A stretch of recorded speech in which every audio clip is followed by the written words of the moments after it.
Mes apprentissages en français. Livret de l'élève. 6e année de l'enseignement primaire. Nouvelle édition 2018.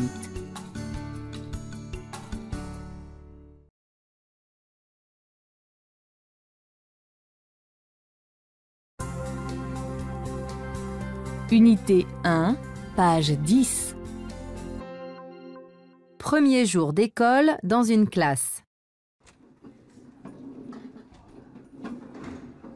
Bonjour les enfants, je suis votre maîtresse, Loubna. Ici, c'est votre classe pour cette année. Bonjour maîtresse Loubna. Maintenant, c'est à votre tour de vous présenter. Je m'appelle Reda, j'ai 11 ans et j'ai un frère et une sœur. Moi, mon nom est Leïla. Je viens d'une autre école. Dans quelle école étais-tu l'année dernière? J'étais à l'école Les Oliviers, mais j'aime beaucoup cette nouvelle école. Je m'appelle Younes. Je suis content de retrouver mes camarades. Voici ma cousine Rita. Je suis heureuse de vous connaître et je vous souhaite une bonne année scolaire.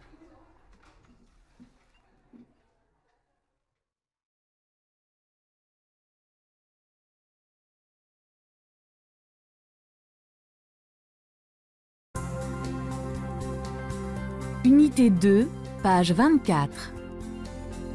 Une salle de classe. Rita raconte ses vacances devant ses camarades. Dialogue 1.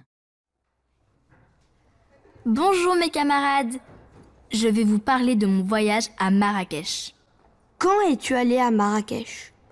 La semaine dernière, pendant les vacances avec mes parents. J'ai visité la Koutoubia, Jemaa el-Fna et l'ancienne Médina. Où se trouve la Koutoubia? Nora, la Koutoubia est entre la ville nouvelle et l'ancienne Médina. Le visiteur la voit de loin. La Koutoubia est une ancienne mosquée. Elle existe depuis plusieurs centaines d'années. Oui, Amine. Je me suis ensuite promenée sur la place de Jemaa el-Fna pendant quelques heures. Puis, nous sommes allés dans un bazar, en face de la place, à côté magasin de souvenirs.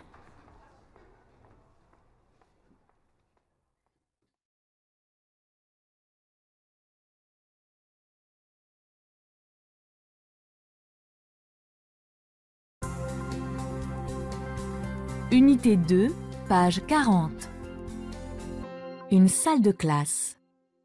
La professeure raconte son voyage à ses élèves. Elle leur montre des photos. Dialogue 2. Bonjour les enfants. J'espère que vous avez gardé de bons souvenirs de vos vacances. Oui, madame. Et vous? Parlez-nous de vos vacances. Ma famille et moi sommes allés à Chefchaouen. C'est une très jolie ville du Nord que nous avons beaucoup aimée. Racontez-nous, madame, votre séjour à Chefchaouen. Un matin, nous avons visité la Médina. Je me souviens toujours des odeurs de pain sortis du four et de tagines qui se dégageaient des rues. Et qu'avez-vous fait l'après-midi? Nous sommes partis au jardin de la Casbah pour visiter le musée des armes anciennes et voir les photos de la ville. Que pouvez-vous nous dire d'autre de vos vacances à Chefchaouen? Nous gardons de très bons souvenirs.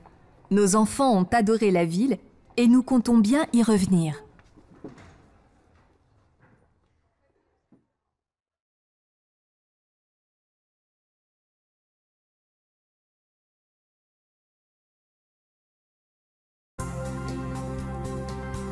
Unité 3, page 60. Des élèves reçoivent un écologiste dans leur classe. Dialogue 1. Vous êtes écologiste. Êtes-vous satisfait de votre métier? Bien sûr. C'est un métier passionnant qui me permet de militer pour la préservation de l'environnement et le respect de la nature. Que pensez-vous de la nouvelle poubelle-tri? Cette poubelle est beaucoup plus pratique que l'ancienne. C'est la meilleure solution pour préserver l'environnement. Le défaut de l'ancienne, c'est de ne pas pouvoir faire le tri des ordures. Et pourquoi a-t-on remplacé les sacs en plastique par ceux en tissu ou en papier? Les sacs en papier ont la qualité d'être biodégradables. Ils ne présentent aucun danger pour la nature ou les animaux, contrairement à ceux en plastique. Vous êtes une personne très importante. Merci, monsieur, pour ces éclaircissements. Merci à vous. Vous êtes des enfants responsables et vous serez de bons citoyens.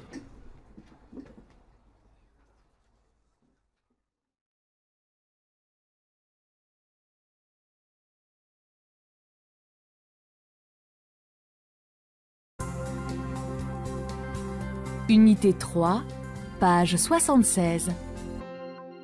La professeure donne un cours sur la pollution. Elle montre des photos d'animaux à ses élèves. Dialogue 2. Pouvez-vous me décrire ces animaux? La tortue est coincée dans un filet en plastique et l'ours polaire est en train de manger une vieille bouteille sale. La pauvre tortue doit être souffrante, car elle ne peut plus se nourrir. En effet, elle est prise dans un filet que les humains irresponsables ont jeté dans l'eau.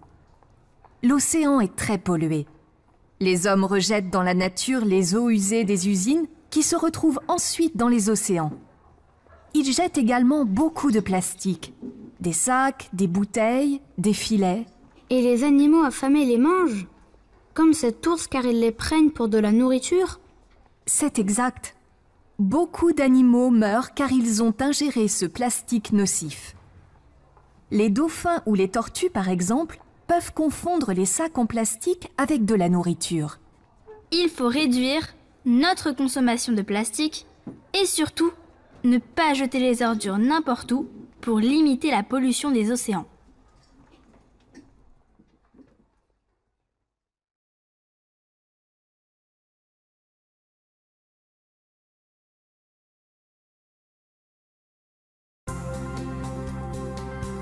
Unité 4, page 96.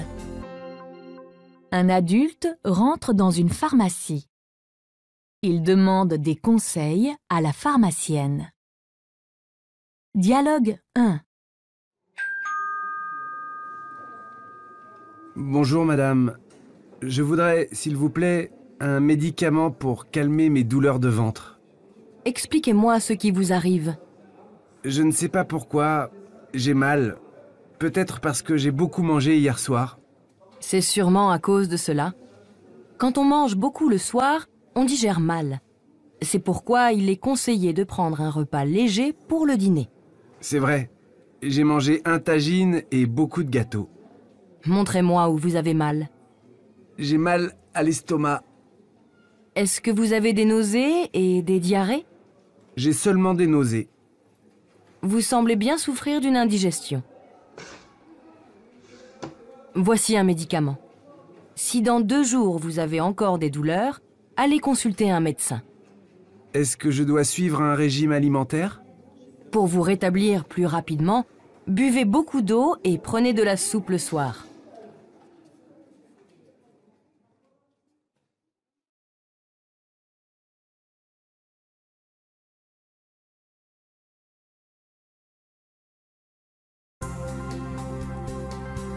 Unité 4, page 112. Mamoun revient d'une partie de football. Il a de la boue partout. Dialogue 2.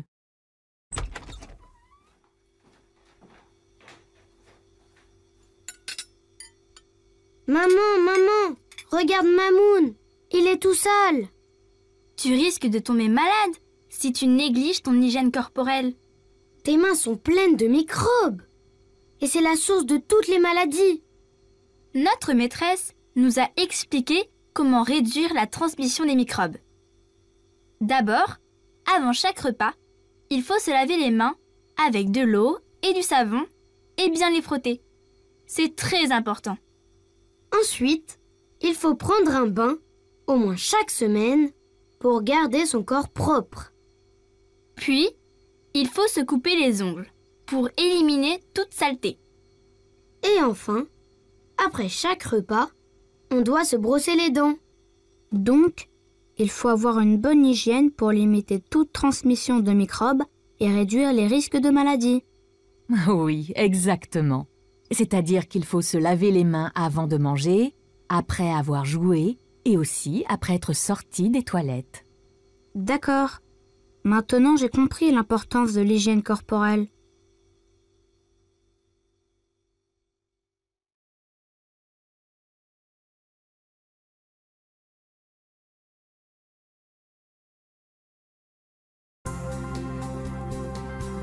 Unité 5, page 132. Un agent de police vient à l'école pour sensibiliser les élèves au respect du code de la route. Il a installé un parcours dans la cour de récréation. Dialogue 1. Bonjour les enfants. Voici mon premier conseil. Soyez très prudents sur la route. Bonjour monsieur, je suis automobiliste aujourd'hui. Que dois-je faire pour réussir ce parcours et avoir mon mini-permis? D'abord, tu dois respecter la signalisation routière et être attentif aux voitures et aux piétons. S'il vous plaît, que signifient ces panneaux rouges triangulaires? Ils annoncent un danger. L'automobiliste doit ralentir ou s'arrêter. Et que faut-il faire devant ce panneau rond, cerclé de rouge, où est inscrit 30? Ce panneau annonce une limitation de vitesse. Il est interdit de dépasser 30 km/h. On joue les piétons. Quand peut-on traverser sans danger? Il est permis aux piétons de traverser quand le feu pour les voitures est au rouge.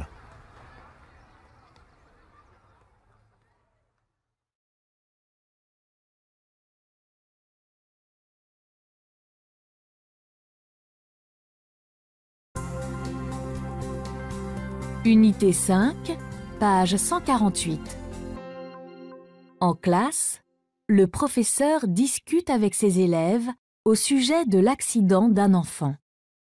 Il les conseille et leur donne des recommandations. Dialogue 2. Décrivez-moi cette scène au tableau. Il s'agit d'un enfant victime d'un accident de circulation. À votre avis, pourquoi cela est-il arrivé? Parce que l'enfant n'a pas fait attention en traversant. L'enfant n'a pas respecté le feu de signalisation. Écoutez mes enfants, je vous recommande de faire très attention quand vous êtes sur la voie publique. Marchez sur le trottoir et jamais au milieu de la chaussée. Qu'est-ce que vous nous conseillez, monsieur? Je vous conseille de faire attention aux voitures et aux motos, de ne pas vous hasarder sur la chaussée quand il y a des véhicules. Bien sûr, monsieur, mais ça ne suffit pas. Oui, vous avez intérêt à être très attentif et vigilant quand vous traversez une chaussée. Traversez toujours sur le passage pour piétons. Moi, si j'étais à la place de cet enfant, j'aurais attendu que les voitures passent. Le mieux serait de respecter le code de la route.